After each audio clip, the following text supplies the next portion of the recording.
وتصرفاتك كلها اصلا بتبين اللي انت ما بتعمليش اللي انت بتعمليه ده لوجه الله. لا، لما انت بتجيبي حاجات وبتفرقيها يوم صلاة العيد، يوم صلاة العيد ده طبعا بيبقى بينك وبين ربنا. الاول كل سنة وانت طيبة، يعود عليك بخير وعلى اسرتك ان شاء الله وعلى امة محمد. اللي بيعمل اللي بيعمل خير سواء في رمضان او ليلة القدر او صلاة يوم صلاة العيد، بتبقى بينه وبين ربنا.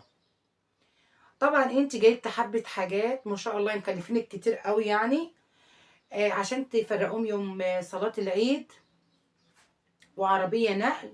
دي مش لوجه الله. لو وجه الله تديها لهم في الدرة، ما تصوريش. لكن انت بتصوري